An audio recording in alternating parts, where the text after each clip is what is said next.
Let us suppose your theory, whatever it is,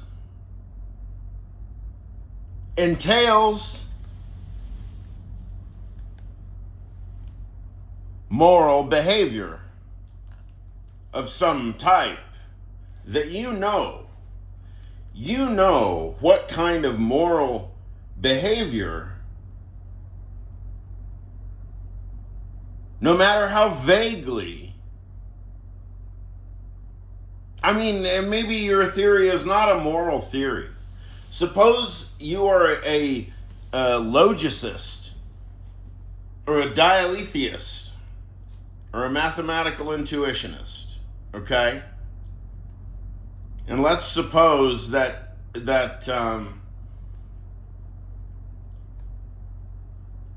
you're theorizing about logic. You yourself figure that you've restricted in such a way, objectively, that part of the system is insulated from whatever your biases are, psychological, political, or otherwise.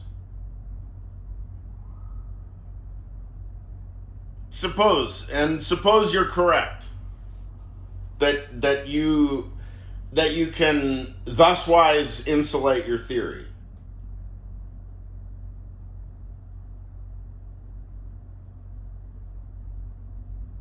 Now,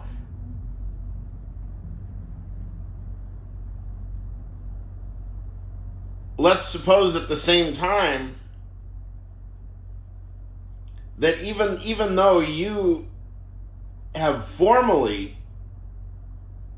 disentangled your theoretical commitments, your objective commitments, from your personal moral ones,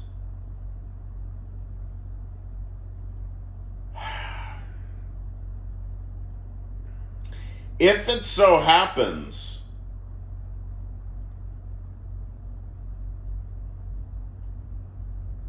that there's some implication that you're aware of,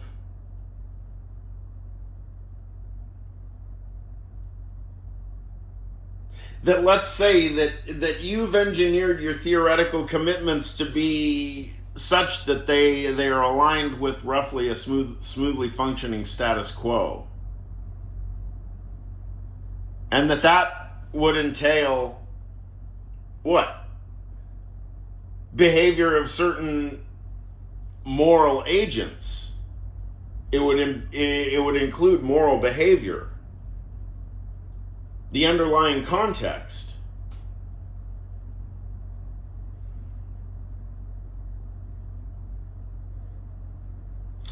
If your own theoretical commitments, even if let's say they're just basically some set theoretic commitments or something, let's say you're the only reason that you're in academia is you've got some original contribution to Zermelo Fraenkel set theory, and you made a reduction of the axioms such that you got rid of some axiom or something, and that made the theory more compact, and that's all you know. And somebody asks you about politics, and you say, well, fuck if I know, I just think about set theory all day. Now, what are the basic moral commitments of a set theorist?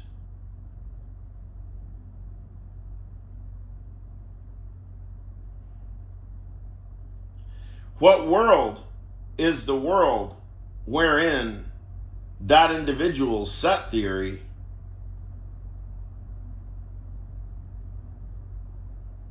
is the most coherently or consistently situated?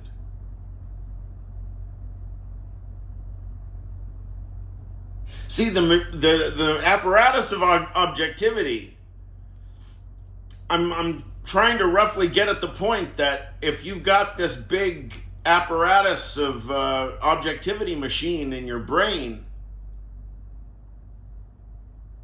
and you're trying to draw hard limits and make firewall between that and your morality, What I'm suggesting is that you may very well think that you can keep the firewall intact and you can sleep well at night.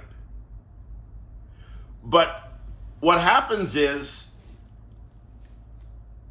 that no matter how faintly articulated to yourself, I'm not going to use the word unconscious, so don't pay any attention to that. I don't like the word unconscious.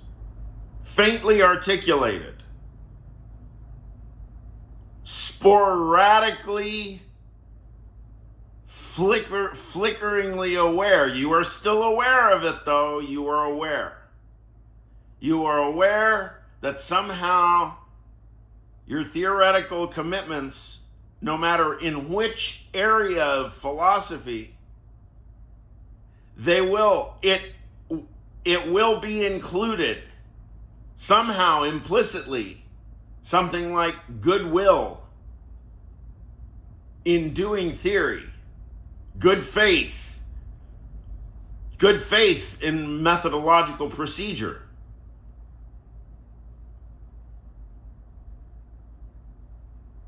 Now, if it so happens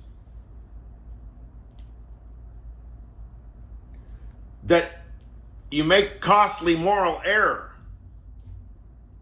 for example, you don't oppose the powers that be when you know better, then what's going to happen is that is going to infect your theory on into the future. Your conscience is never going to let you alone. You're always going to doubt your own legitimacy as a thinker.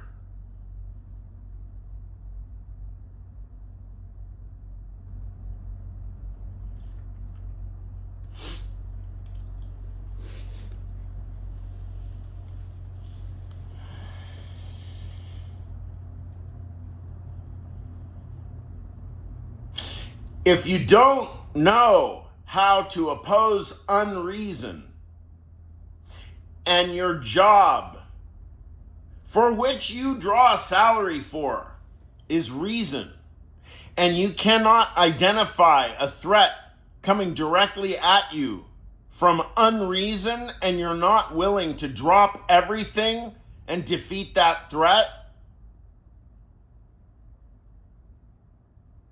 then what is your reason going to be worth? What kind of a theorist will you be on into the future? Especially knowing that I'm out here willing to criticize you for the rest of your life.